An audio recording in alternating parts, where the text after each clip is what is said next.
Okay. Yeah. No, I mean, we'll see. Oh my, it looks like Amy Joy has turned on the live streaming.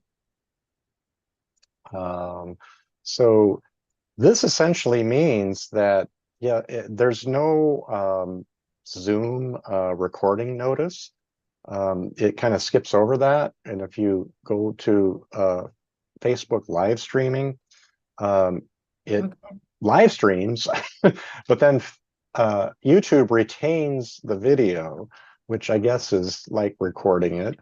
Um, so that's, I guess, why, you may not have like seen that message to Oh, opt definitely.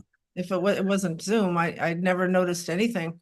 Yeah, because we kind of replayed it and everything. We actually checked their policies, and when you go to live stream, they just send you to YouTube basically, and they don't notify you that it's being recorded.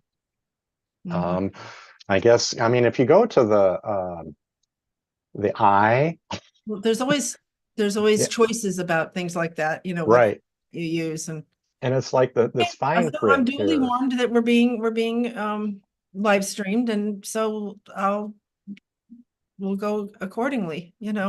Yeah, well, thanks. Yeah, for your understanding. Well, I have no choice. Well, this is kind of what we do at Art in the Basin. We live stream our events and our workshops and everything. That's super cool. Yeah. Yeah, so they're available for other people. I mean, some of you go to some of our previous workshops, and they're available on YouTube. Um, I don't know how many viewers we have. Four, the last time I checked. Yeah, well, that's kind of the way it goes. I'm good with that. But yeah, anyway, I don't have, I mean, I followed your field trip run myself, and have something I wrote that's like quite messy, but oh good, we have Anne. Lovely. Anne And Anne has ATB is that's a participant. Is that well right? AITB is the organization, and AITB performer is Amy Joy. Oh, okay. Um, she unfortunately, she has this like fellowship with the emergency management services in New York City, and she's in a meeting. Okay. Well, that's She private may not be information. joining us. Okay. All right. I'm sure there's a lot going on. Hi, Anne. Yeah.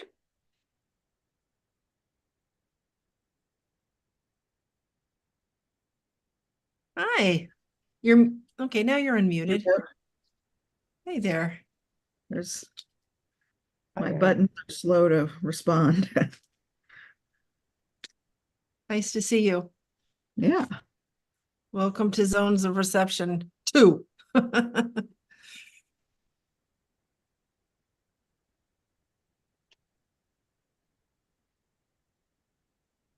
Well, I don't know how you feel, Kim. I suppose we ought to wait a few minutes, and hopefully, Then like a couple other we'll, people will add themselves. yeah, and then we'll go. And I just want to remember you're hailing from Missouri. Right. Okay, that's right. I knew we had someone from Missouri and someone from Alaska. Interesting. And someone from the UK, Yeah. which was well, that's what's so interesting now about the new virtual formats, right? People Right. from You can come far. anywhere. Yeah, it's I have we have a film festival here, and one of the organizers of it, we were going to see some other film festival in Washington State, and he says, "Now, how do you like living in Columbia?" And I was like, "Well, no, it's pretty good. We get to travel." And he's like, "That's as long as I can leave every 4 or 5 months, I'm really pretty good." some So, places are like that. right. So now, the Zoom stuff, I'm realizing it's kind of the same. I can I do for a while I was going to the Toronto Public Library book club for a lot Oh, for on a wonderful. Oh, regular wow. basis. Oh, how cool. Right. So it just, you find something that used to be local and now suddenly you get to That's right. That's right. play along. I don't know about you, but I enjoy you know, this is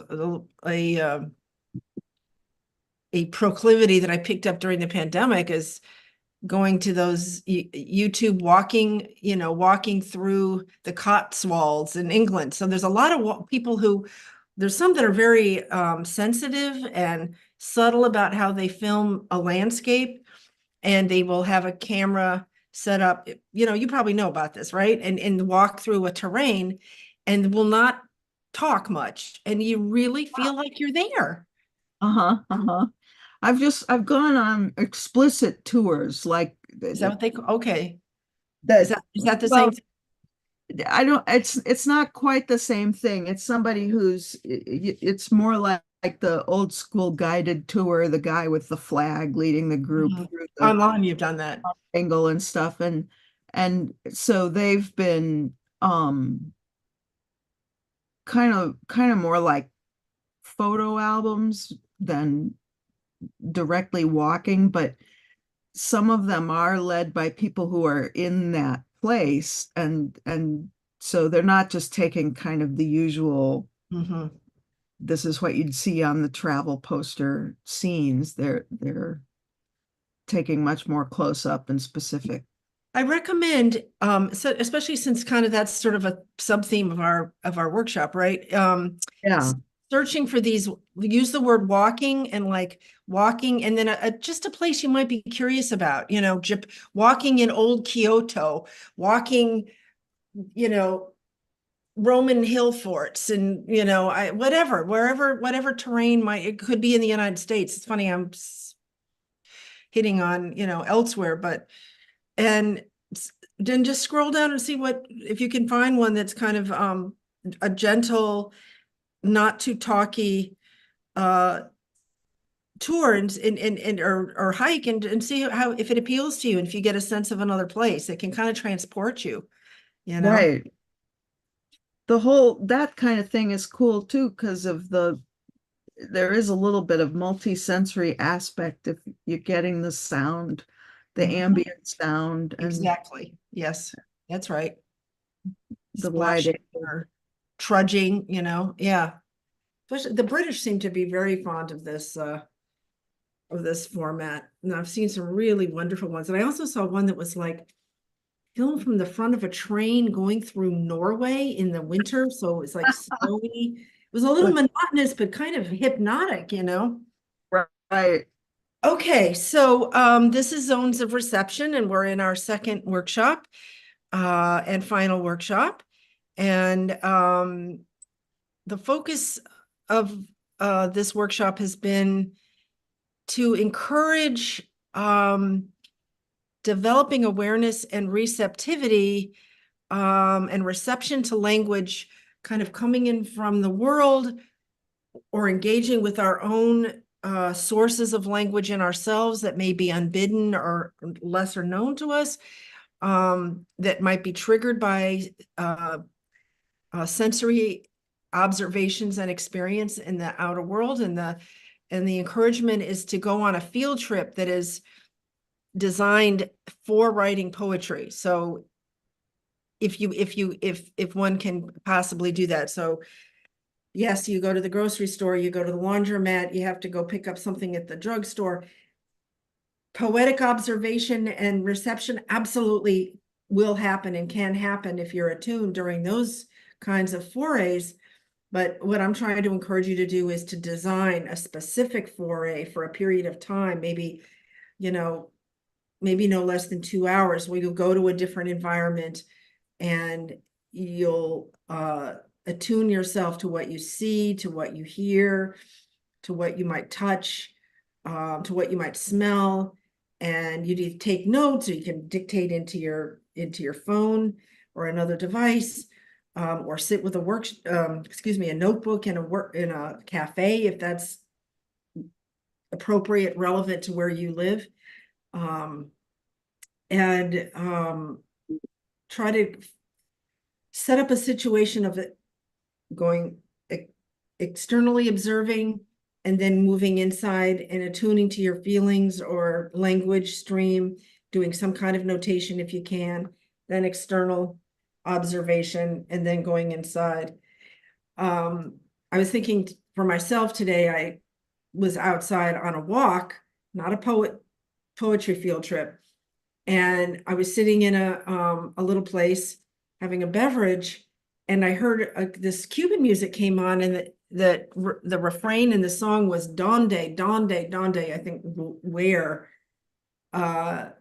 And then when I stepped outside, somebody went by on a bicycle, and I heard them saying "Es hora, es hora," you know, now, I think that in Spanish.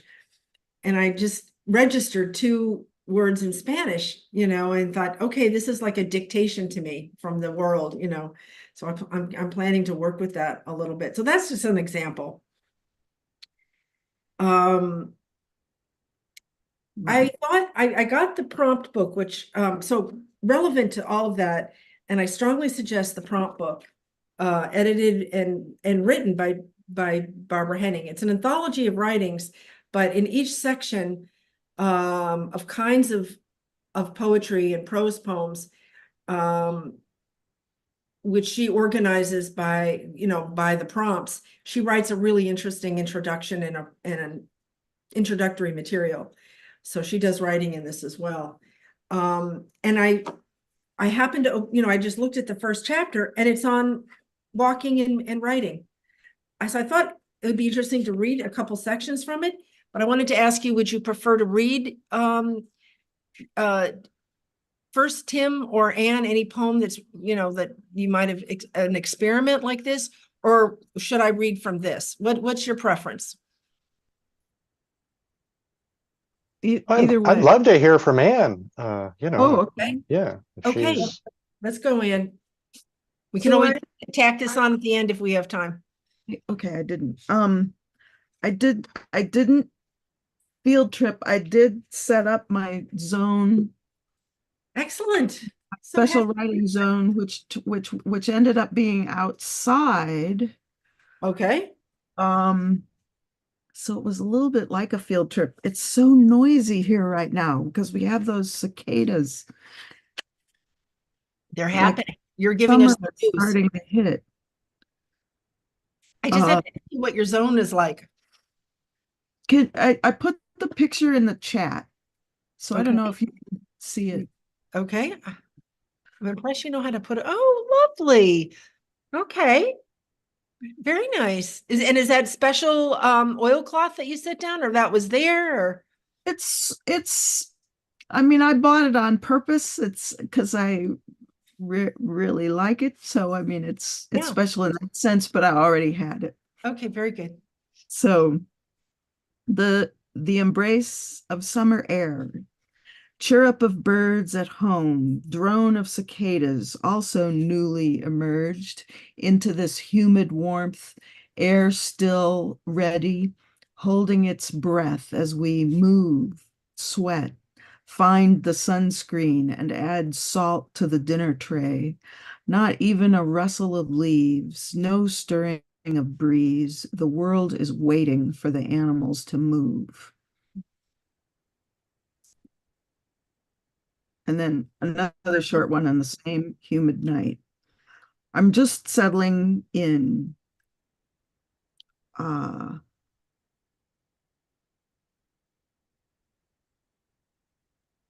But it's already Sunday night. Even the evening flew by, and there's the hammock, uncreased. Clean laundry still on the bed, the stack of unopened library books, undusted shelves, unknown lawn, untaken naps. Next week, book club, staff meeting, surely a grocery trip and a gym visit. The laundry still looks put away if it's done on a Wednesday. A cup of coffee can be drunk on the porch any day of the week, but there is an extra creaminess from the knowledge of rest. That poem really speaks to in the kind of domestic details, you know, to a kind of a longing, like for completeness or, I mean, rest, obviously, and completion. And, you know, it's not as daily and domestic as it seems. Like there's a kind of existential, do you know what I mean? Quality underneath. I especially thought the line, waiting for the animals to move was right. That's a separate poem, right? That was the one. Yeah, yeah. But you know, it's funny, it's almost like a lead into the second poem, because the I in the second poem almost is like an animal waiting for itself to move, you know, in a funny way. I think the poem would be strengthened by, are you open to a suggestion? Oh, yeah. Okay, you know, okay. Maybe taking out that one little section with the to-do list for next week. Okay. I think that very easily any one of us could write that poem, write that to-do list, you know. God knows, we all have those intrusions of thoughts of Right. anxiety, right? You know, and writing poetry, one of the challenges of poetry, you know, one of the tasks of poetry is contending with our psychological states, which in this world certainly include anxiety. And it's an interesting dynamic. I'm kind of just riffing here a little bit, so just bear with me. In the first poem, there's a sense of tension and stillness, quietude, that's attuned to I think the season, you know, and maybe the time of day. And it felt I felt very sort of instructed and drawn into a different milieu. In the second poem, there's a longing for something that's not, it's imagined but not yet in reach. And I think that the to-do list is kind of an anxiety intrusion that kind of pulls the energy of the poem down a little bit. I think it's perfectly interesting subject, you know, that the lawn unmowed, all of that, because you're kind of circling around, well, what is this moment? There's the undone things and kind of what's being done right now. What is being right now? So let that poem be profound in that way. You know, let it wind around those questions of being and you know, the dishevelment of life, you know, of self. And yet there's a kernel of meaning in there without pulling yourself into that to-do list. That's my suggestion for that. And by the way, you can make a whole poem out of a to-do list, but just make them, maybe just push the envelope on what the to-dos are. Something like that. My driving idea on this was, there's the kids today talk about the Sunday scaries. Yeah. I don't know how that happened.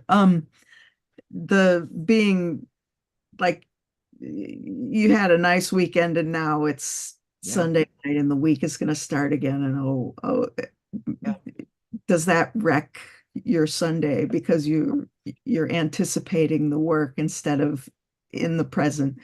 So that was that's a great title for a poem, The Sunday Scaries. Right. I don't know it's already done, but I like that.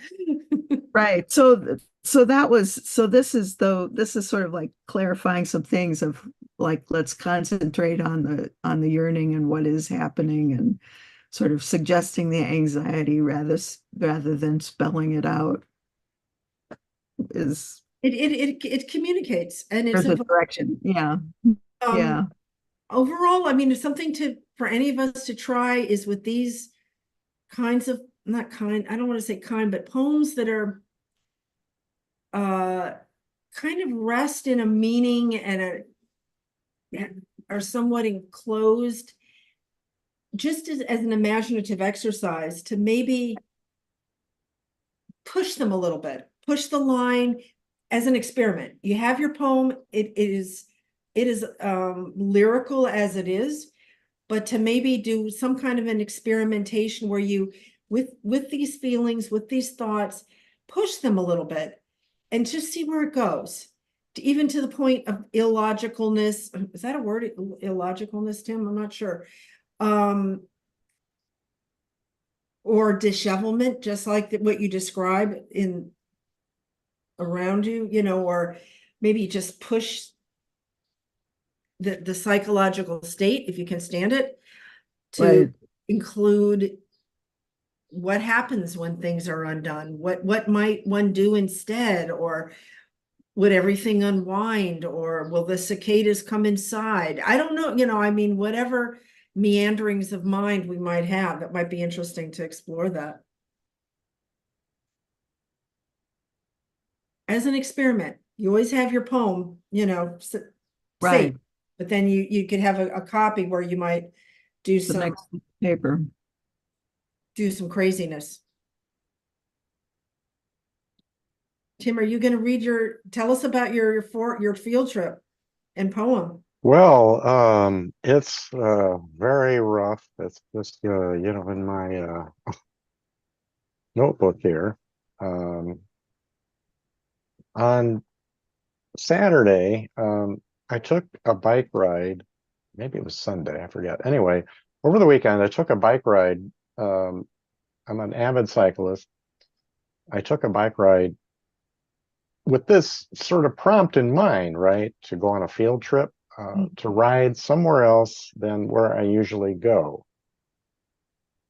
And where I usually go, it tends to be in like Westchester County or the Bronx, and I don't go anywhere too challengingly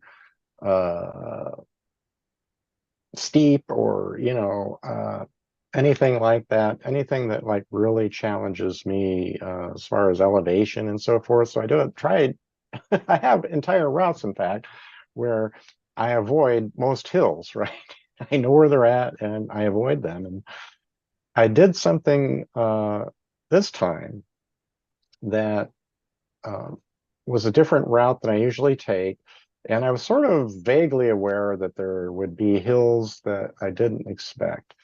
And in fact, there were. I was trying to ride across Upper Manhattan on 158th Street, actually, from the Hudson River to the other side, to the High Bridge, which goes over the Harlem River.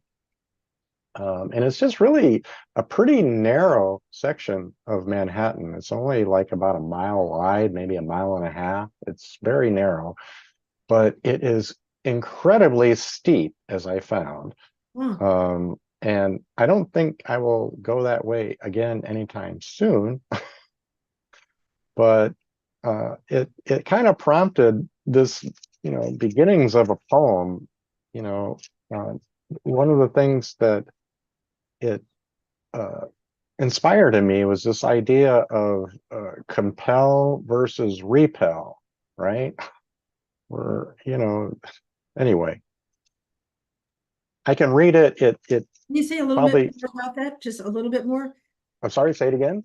Can you say a little bit more about compel in relation to repel? Well, I mean, they, in some ways they seem, opposite. I don't know if they're exact antonyms, but I sort of see them as opposed to one another. And just that idea coupled with the this bike ride, like straight up 58th Street. There was a bike path there and everything, but man, it was steep. So, the push-pull of this experience, I think, is kind of what drew me in. And I guess the push-pull, the compel versus repel, or repel versus compel, seemed to be a theme that emerged. And I had some issues with the geography of things and not wanting to be too reliant on geography.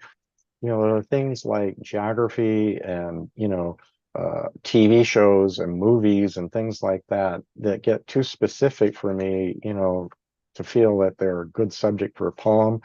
So Mhm. that was something that was fighting with me a little bit, but I did try to dwell more on, the compel versus repel thing. Mhm. That's an interesting subject, the specificity.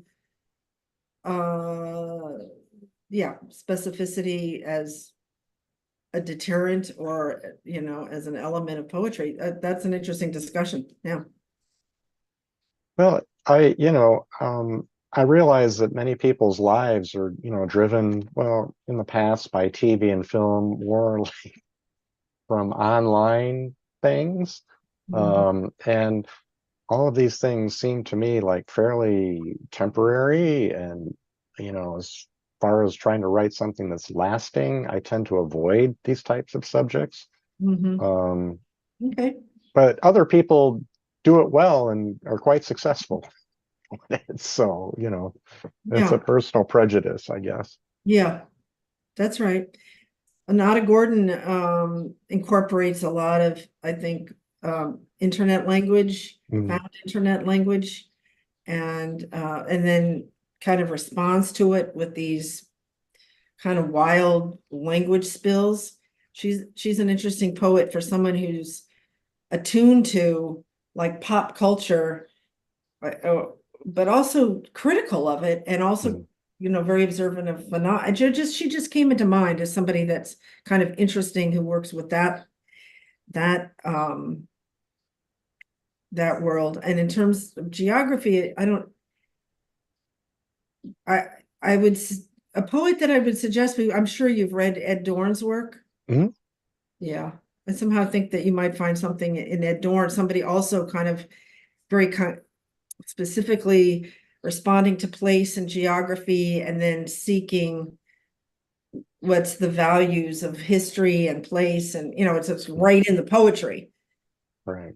you know um and I don't know if you know Ed Dorn's work, but you might find it, he's no longer with us, and he was very hot in the 60s and 70s. He's a bit macho, but there's something of value in his work. He's not the only poet who works in that vein, and he also has a really interesting syntax that's Hmm. interesting. Okay, so Tim, keep going. This is interesting. Well, I mean, like I said, I have this like very rough, it's not particularly formed. I mean, and stuff is like very polished and nice and clearly like had a lot of work put into it. Um, mine, I haven't gotten to that point yet, but I'll read what I have, if that's okay. Please. I'm compelled to climb a steep hill heading up 158th Street that repels climbers, urges instead rappelling, or demands a tow rope or banister.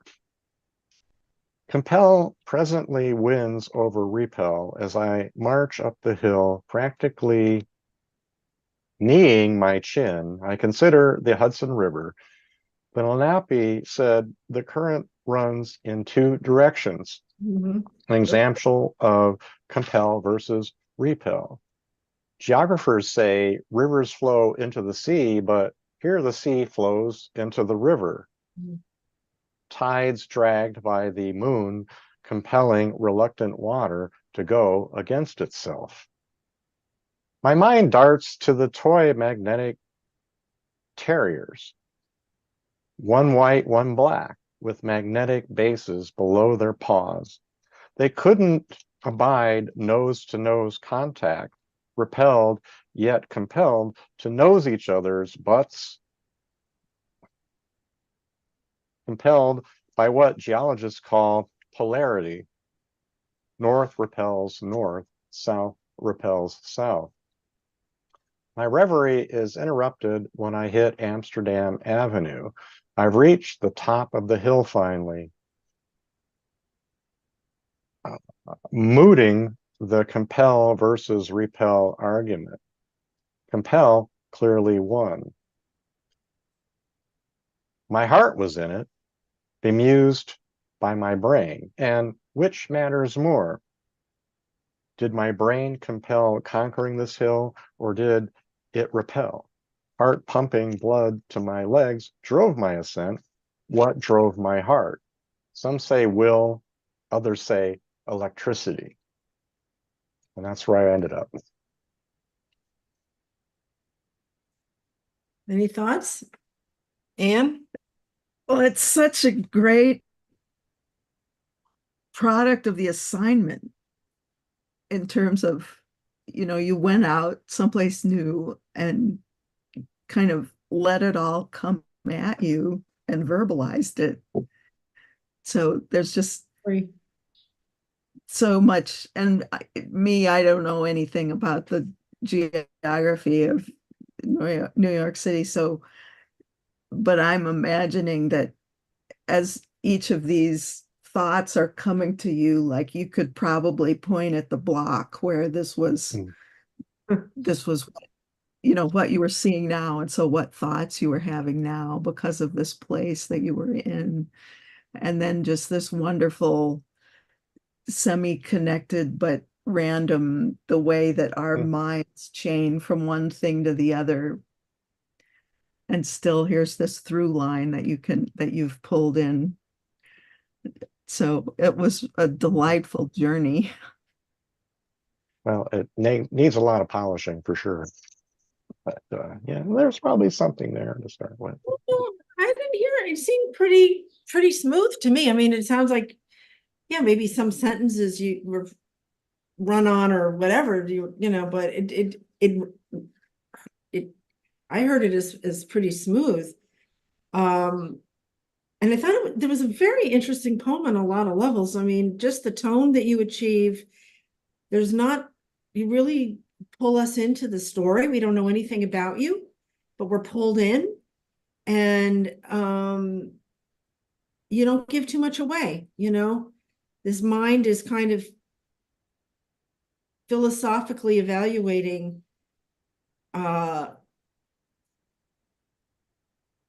the natural world, right? And seeking kind of meaning and then questioning itself as it's kind of, as the mind is evaluating what it sees, it's asking questions, and then it's almost like another part of the self is there's a lot of refraction going on. And I also thought that you could read the whole poem as a kind of very interesting allegory about life, about, you use the word will, and you ask some questions about what leads the being, what leads being? Is it the heart, electricity, I'm not phrasing it exactly correctly, but Right. There's actually some very profound questions being enacted or explored in that poem about what drives the being, what keeps us going, what part of us is in charge, what other parts are asking for expression, what are the mechanics? So it actually is a very interesting poem. Well, I appreciate that. One thing that you said is about it's philosophically kind of discussing these.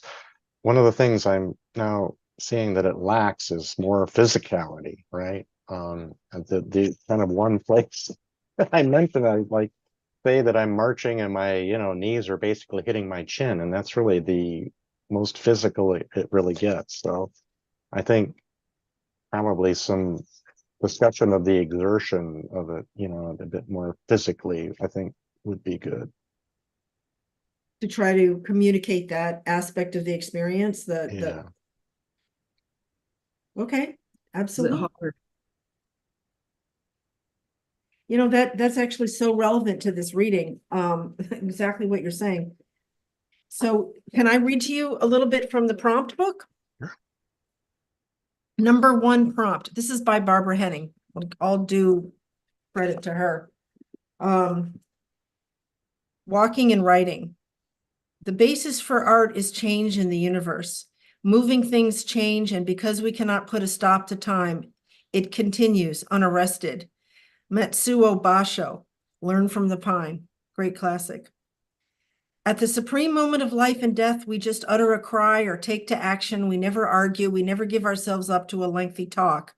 Feelings refuse to be conceptually dealt with, and a haiku is not the product of intellection, hence its brevity and significance. Suzuki, Zen and Haiku. Prompt. Very similar, but different in some key ways. So this almost is like a second prompt from what I assigned last week. Go for a silent walk outside and take notes as you walk. Stop intermittently and record everything you see or hear, all the sensory details. Try to focus on haiku-like details. If you are unable to walk outdoors, feel free to transform this assignment. Perhaps you can recall a journey you took in the past, or take a new journey today. It could be in a car, on a train, or on a walk. Or maybe you will walk through the rooms in your house or apartment. Concentrate on just a short part of this trip, 10 minutes at most. Then use your notes to write 4 or 5 haiku.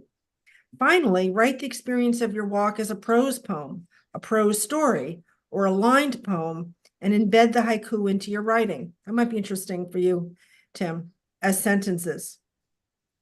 So the writing of haiku, I'm skipping some of the commentary here. The writing of haiku has a rich history of its own, but with this assignment, we are focusing only on traditional Basho-like haiku. Basho, Issa, and Busan spent many years traveling, writing, and reading their poetry, staying in monasteries and inns. 1644 to 1827. It was an ancient tradition for Zen poets to wander and train one's mind, writing poetry every day and living their poetry. In his introduction to the anthology, Robert Hass explains that haiku are mysterious. The formal reason for this mysteriousness is that they don't usually generalize their images. Roland Barthes makes a postmodern case for them as deconstructions and subversions of cultural certainties. This case can be made, but the silence of haiku, its wordlessness, also has its roots in the Buddhist culture, especially in Zen. How to write haiku. Then there was lots of other interesting commentary she has here, which if you get the book, you can read. How to write haiku. Each haiku should depict a moment in time, emphasizing time and place. Time means the season should be apparent in the poem. The Japanese call this seasonal reference a kigo. There should be some sense of the ever-changing nature of life and all things, the relatedness of one to the other and our inevitable loss. The world turns, the seasons change, everything is moving. See if you can get a sense of this movement and the movement of the seasons into your haiku. Haiku are usually 3 lines. In English haiku, writers often count syllables. The first line has 5 syllables, the second 7, and the third 5. When haiku are written in Japanese, though, they have a completely different system of sounds that does not translate into our syllables. Don't worry about the syllable count. Instead, for each haiku, write 1 short line, 1 longer line, and another short line. In each haiku, 2 images happen simultaneously. I didn't know that. For example, from Basho, wrapping the rice cakes with one hand, she fingers back her hair. The peasant's child, husking rice, stops and gazes at the moon. In the first poem, we see a woman wrapping the rice cakes, and then we look at her fingers and her hair. In the second, we see the child and the moon. Notice how Basho does not use metaphors, abstract ideas, generalizations, and statements about his feelings. He mostly sticks with things in movement. That's interesting. I'm not that knowledgeable about haiku. I felt like I learned something. Each poem is located in time and space, but again, a haiku is not a still life. There is always movement, tiny and cosmic. There is a sense of particular time of year, maybe with a word associated with the seasons. Haiku do not lecture about truth, goodness, and beauty. They are truth and beauty. After you've written your haiku, write another version of your walk in sentences and paragraphs as a prose poem or a story. and then embed the haiku into the prose. If you consider your life a journey, every event that takes place is part of that journey, every action a part of another action. Even these momentary observations are small actions. Instead of breaking for the lined poem, let the images flow right into the prose as sentences. In this way, you will have a poetic rhythm in your flash fiction or prose poem. The more haiku, the more imagistic the prose poem or story. Another idea, you could start with the 3 haiku written by someone else and invent a story around them. Okay, so just thought I would offer that other. And I was thinking, Anne, this might, you're the poem, the first poem that you read us, actually really has that quality of yeah, read it again, please. The embrace of summer air, chirrup of birds at home, drone of cicadas also newly emerged into this humid warmth. Air still ready, holding its breath as we move, sweat, find the sunscreen and add salt to the dinner tray. Not even a rustle of leaves, no stirring of breeze. The world is waiting for the animals to move. So I'm thinking to parse this poem a little bit down. I think now that we have this sort of, we're resonating with this haiku idea. What's the first line of the poem? The embrace of summer air. What about just summer air? Summer air, and then go on as concrete as you can. I think you have the word as in there at some point. You might not even need that. I mean, just as an experiment, you have your poem, set aside if you don't like the experiment, but it might be interesting. It might kind of sharpen it a little bit. You don't need a lot of sharpening. It's pretty sharp, and it has a flow.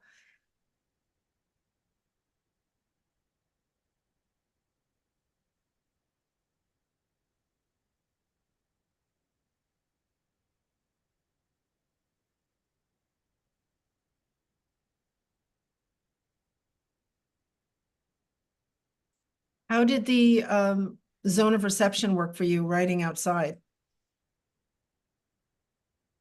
Well, it was fascinating because it's just, I mean, not only is it the back porch of my house, but it's right out my bedroom door. So you would think that this is very familiar to me. And it just something about setting this up, and we did have a weather change, but it just seemed so new and so intense to have this setup and this mission, I guess. So that was sort of, this first poem was just like, I don't have anything else to say. I don't have general concepts. All I can do is to describe. That's a liberation. Consider yourself lucky. Or maybe you will develop concepts or principles, as poetry says. Sometimes that emerges out of the writing of the poetry. Right. Sometimes well, and just being able to make something kind of new and rich that's right there. So the next thing that happened to me, I took somebody's Zoom poetry workshop that the prompt was the speeches in several Jane Austen novels where the hero is declaring his love. And the theme was write love poems. So this is a thing that I've tried to do, and they've been a disaster for a variety of reasons. And so this though, to kind of like, you're not alone. to start with Jane Austen instead of me, or to be kind of personifying those characters instead of my character, blew it open. Like sitting and listening to the cicadas did. Suddenly I have an idea for a whole collection of the love poems of fictional characters instead of. So you take the language from the Jane Austen, It- the speeches and then rework them? I'm not sure how that works. So we read the speech and Mhm. kind of chatted about it, like what what kind of character was this who was making this speech, and how did we, if we had gotten that, what was our reaction to hearing that speech? Hmm. Um, Okay. so in Persuasion, where Wentworth has written this letter of how he's has these strong feelings for her, and he's watching her closely for any possible clue that she reciprocates his feelings, and he's going to go away and never bother her again if she doesn't reciprocate the feelings. um Mhm. so it wasn't that we were having to use that language, but just kind of that, to use that as the prompt Yes, okay. to just go away. And so think in terms of intensity of feeling and whatever else you were drawing out of that speech. Mhm. So then, and also just what do you consider? Because they also have these specific details in them. Mhm. So, like Tim's description, looking, it isn't just, it's this really steep hill, but from here I can see the river, and the river's going two ways. And here's this concept of, now I can't remember the words, that The I'm watching this compelling and the, repelling, I'm watching repelling happen right here. So here's Wentworth, I don't just love you, but I'm doing X, Y, Z to show you. So then go write a poem now that you're in this mindset. So that, like I say, I don't think I would have gotten as much out of it, except having been in the, here I am soaking up the physical aspect around me and the listening. yes.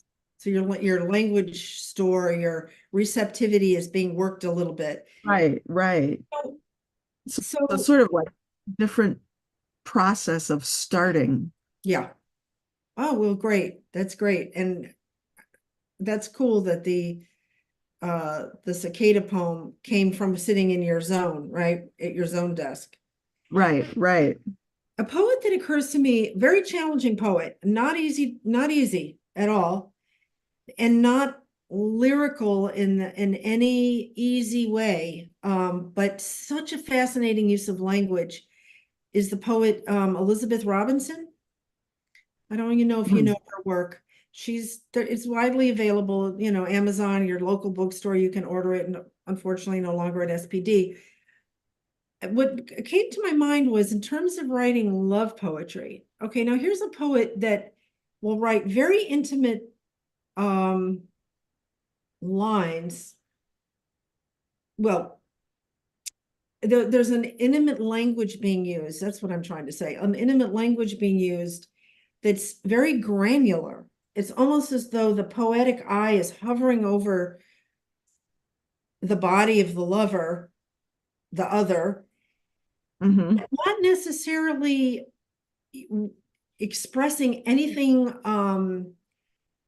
expected or within the tradition of lyric love poetry, but Mhm. observing the pores of someone's skin, or and not in any way really even praising it, but evaluating and registering that experience.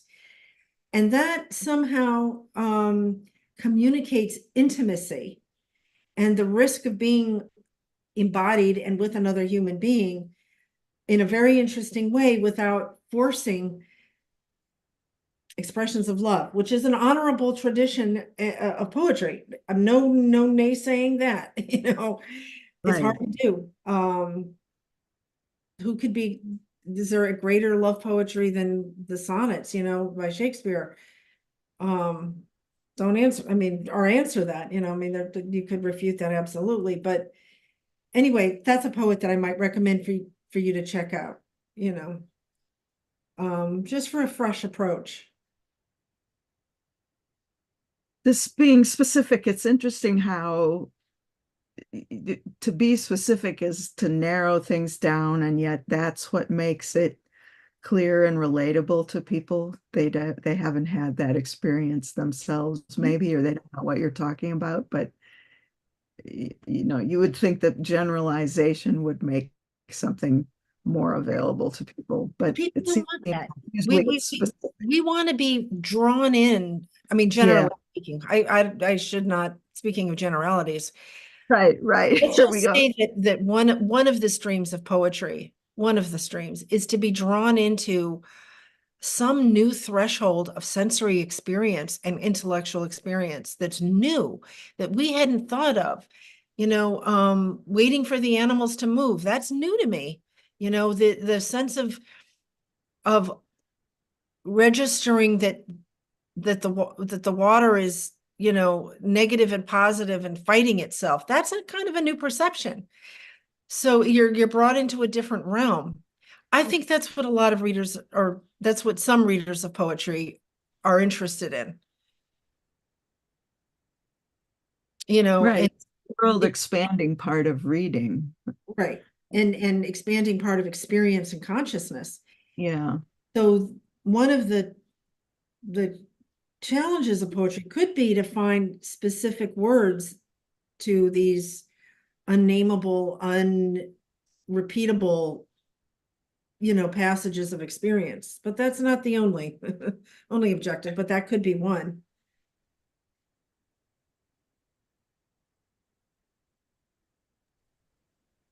Tim, can you say more about what you wrote in the comment? Well, this is like a William Blake quote that, I always remind myself of, and I think it's very relevant here, in this conversation, is that, nothing exists except in its particulars. And, if you do generalize, it kind of robs the particularity of something, or uh, the uniqueness of something, right? And even though there are unique experiences out there, they can be universalized, and I think that was like a lot of the lessons I always, took from William Blake, in this, quote,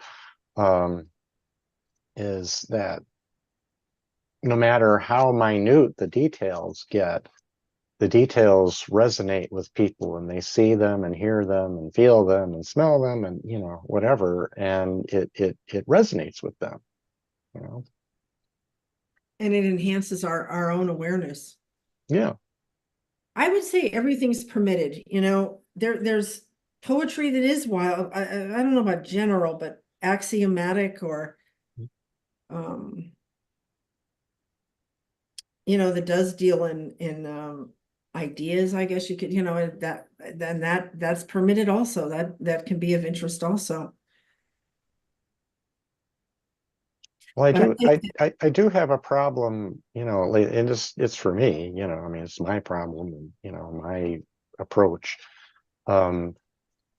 where the thoughts get too forefronted, and, the images or the sounds or the rhythms or whatever get sort of backburnered in a way. And, there's like this balance that's always hard for me to strike between the abstract sort of ideas and, some sort of grounding in reality, with experience, or, images, or something like that. That's, it's always been a battle for me. Even in my fiction writing, I mean, it's the same thing. I mean, that's a noble battle. Yeah. I'm reminded of a sensation I have reading history.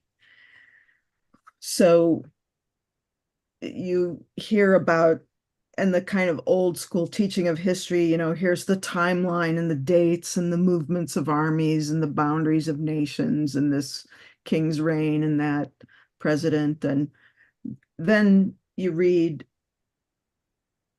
maybe a biography or you read another kind of history where, that stuff can all still be summarized, but also what happened is this guy made this decision and this guy was friends with this guy and they decided to, and then France fell kind of, and then like genealogy, I get the same thing. It's like, here's the Irish potato famine. Here's also great, great, great grandfather William Gardner, who moved from Belfast to Kerry to the boat and ended up in Kentucky because he ran out of money. And, I mean, it's like this, the very personal and day by day, moment by moment decisions and accidents and juxtapositions that add up to Mhm.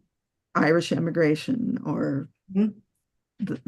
these big concepts that we also know Or about. how a person may be where they are because of kind of the seeming accidents of their ancestors, Right.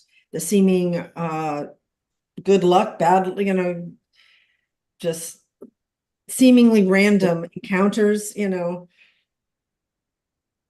So it's this, again, it's like the Great Migration is a thing because of these particular sharecroppers who got on the train and went north, or so it just, there are these atomized bits of the big concept that you're talking about. And what tone do you want to achieve? What sense do you want to have? What kind of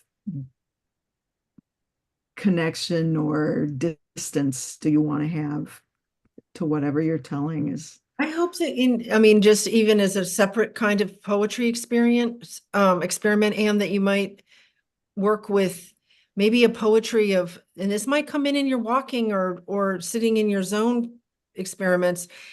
Bring in, let what was the name of the fellow that immigrated from? William Gardner. Okay, so William Gardner might be talking to you. And Yeah. what is William Gardner? What is an urgent message he needs to convey? What's in his sack? What thing did he need to do that he wasn't able to do? What secret does he know? I don't know, but you might want to let him interfere with your to-do list. Right. On that note, I think we should start thinking about winding down. Yeah, well, I mean, thanks so much, Kim, Thank for you. leading these workshops. Welcome. We're Art in the Basin. We're based here in the Bronx, New York. We do a bi-weekly reading series. We have a hybrid Where's the open mic. location You of can that too? always, I'm sorry? Where's the location of your bi-weekly reading series? It is at a cafe called Monomoore Coffee and Wine. It's at Broadway and 238th Street. Okay. Um, but we also do a hybrid open mic where we have people from, all over New York City and beyond. I mean, we've had people from, like Hungary and England and other Yes. places take part. So, and we do these workshops a couple of times a year, and hopefully, and you'll keep track of us, and we'll certainly reach out to you, and would love to have you join us again. Yeah. Well, I'm waiting for the next paycheck and then I'm going to order the prompt book. This has been, I think you would not regret it. It's really fantastic. yeah, yeah. I just was just dipped in and I was just like really struck by it, and then learned something about haiku. Oh, that's great. Okay, well, very good luck to you with your experiments, and may we cross paths again. Yes, yes. Thanks Okay. so much. Right. All right, Thank you thank you, all. Kim. We'll see you all. Bye. All Good right. night.